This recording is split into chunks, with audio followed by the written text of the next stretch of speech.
The world's energy supply is in chaos. A perfect storm of geopolitical conflict and unstable markets has left entire continents scrambling for a stable source of power.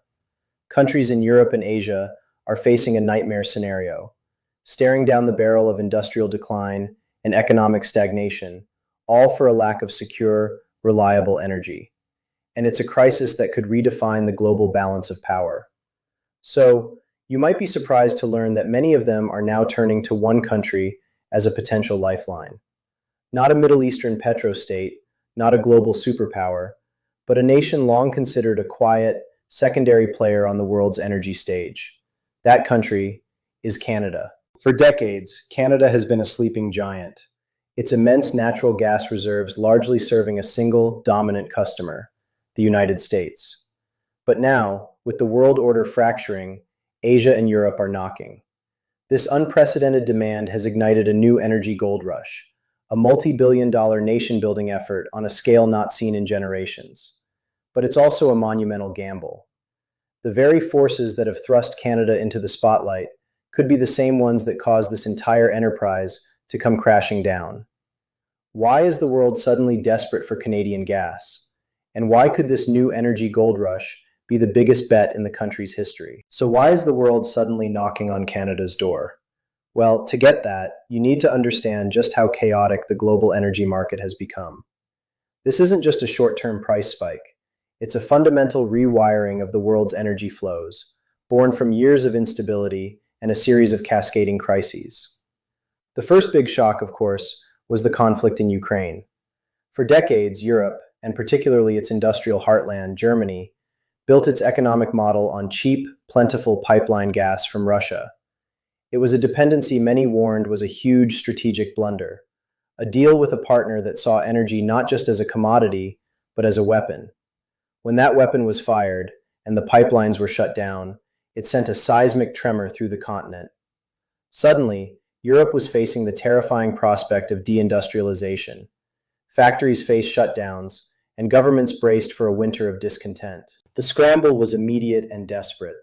European nations flooded the global market for liquefied natural gas, or LNG, natural gas cooled to a liquid state at minus 162 degrees Celsius, allowing it to be shipped on massive tankers. They were willing to pay almost any price, driving spot prices to astronomical highs and pulling supply away from other parts of the world. But the crisis isn't confined to Europe. Across the globe in Asia, the situation is just as precarious. Nations like Japan, South Korea, and a rapidly industrializing China are the engine rooms of the global economy, and they are profoundly energy poor. Their economic miracles are fueled almost entirely by imported energy, making them acutely vulnerable to any disruption. For them, energy security isn't an abstract concept. It's a matter of national survival. Recent turmoil in the Middle East has only amplified these fears. Tensions threatening key shipping lanes like the Strait of Hormuz, a choke point for a significant portion of global LNG, sent a fresh wave of panic through the market. A conflict-related shutdown of major production facilities in Qatar, one of the world's largest LNG exporters, demonstrated just how fragile the system is. For a country like Japan or South Korea, the thought of their energy lifeline being severed by a distant conflict is a recurring nightmare. This perfect storm of European desperation and Asian anxiety has created a singular goal for the world's major economies: find a new energy partner. But not just any partner. They need a supplier that is stable, democratic, and far from the geopolitical crises plaguing Eurasia and the Middle East. They need a partner with vast, untapped resources, capable of supplying their needs for decades to come. And as they scour the globe, their eyes have landed on a nation they had long overlooked. They've landed on Canada. For 50 years, Canada's energy story was simple: massive potential, but only one customer. Sitting on some of the world's largest natural gas deposits, particularly the colossal Montney Formation in British Columbia and Alberta, Canada produced huge quantities of gas. Yet, nearly all of it flowed south to the United States. This dependency left Canadian producers as price takers, often forced to sell their product at a steep discount compared to global prices. While markets in Asia and Europe were paying a premium for LNG, Canada was stuck on the sidelines. But now, that's all changing. After decades of false starts and failed proposals, a new Canadian energy narrative is being written in steel and concrete along the rugged coastline of British Columbia. The flagship of this new era is LNG Canada. It's hard to overstate the scale of this project. With a staggering price tag of over $40 billion, it's the largest private sector investment in Canadian history. Located in Kitimat, BC, this massive facility will take natural gas from the Montney Formation, delivered via the new 670-kilometer Coastal GasLink pipeline, and liquefy it for export.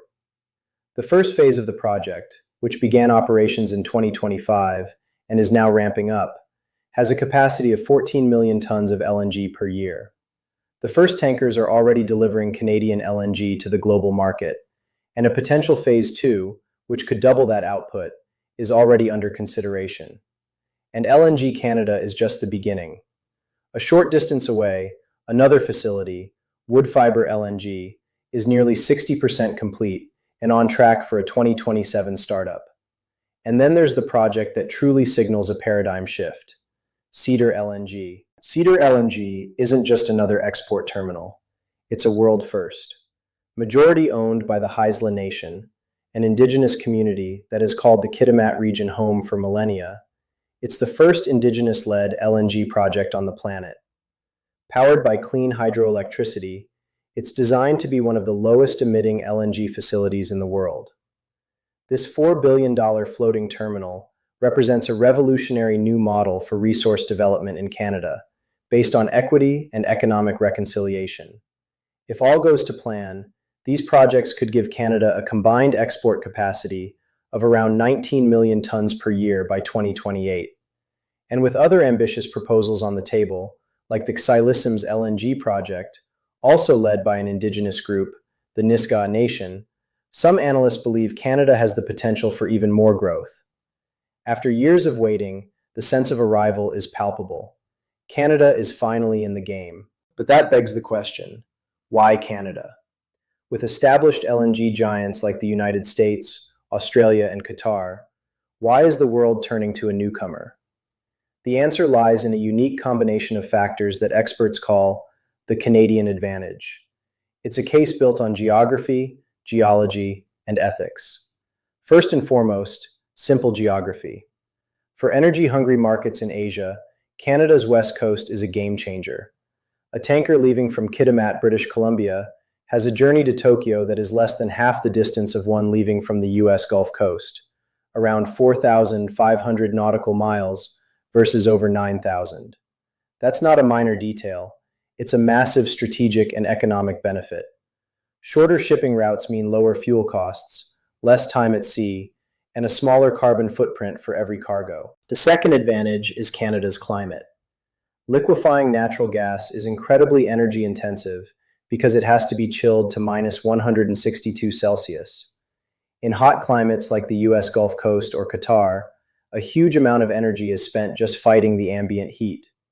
Canada's colder northern climate gives it a natural edge. Less energy is needed to chill the gas, which means Canadian LNG has an inherently lower carbon intensity, a powerful selling point for buyers trying to meet their own decarbonization goals. The third, and perhaps most crucial advantage, is political stability. In a world defined by instability, Canada is an island of predictability. It's a stable, democratic G7 nation with a strong rule of law.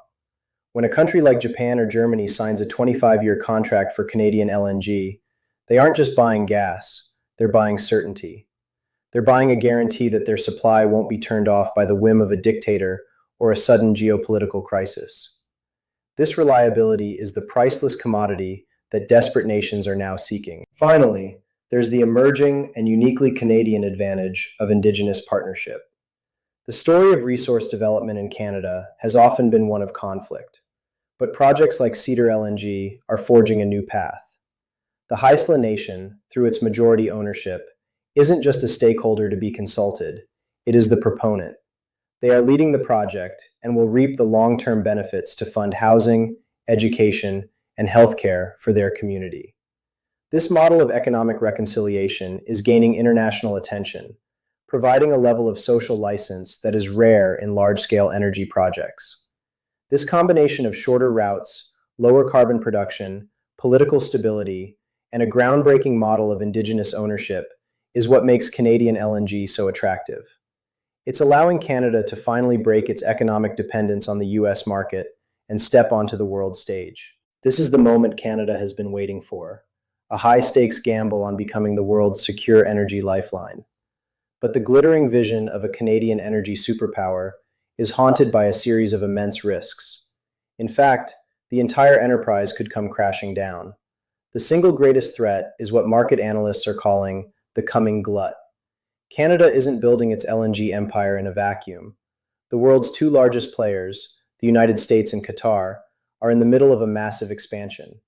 Qatar is aggressively developing its North Field, which is set to boost its capacity from 77 million tons to 142 million tons towards the end of the decade. At the same time, a tidal wave of new LNG export capacity is coming online along the US Gulf Coast. Analysts predict this impending surplus will flip the market from scarcity to abundance, creating a buyer's market. Some forecasts suggest this glut could cause global spot prices to collapse, potentially falling to around $8 or $9 per MMBTU. While that's great news for consumers, it could be devastating for new, high-cost Canadian projects that need higher prices to be profitable. Canada risks arriving at the party just as prices are collapsing. The second major risk is the demand itself. While Asian demand is expected to grow, the long-term picture in Europe is far less certain. The EU has an aggressive climate plan, REPower EU, which aims to slash its gas demand.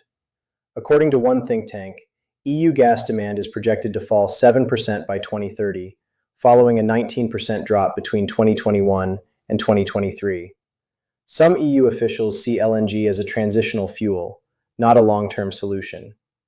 Canada is spending billions on infrastructure with a 40-year lifespan to serve a market that might start shrinking in less than a decade.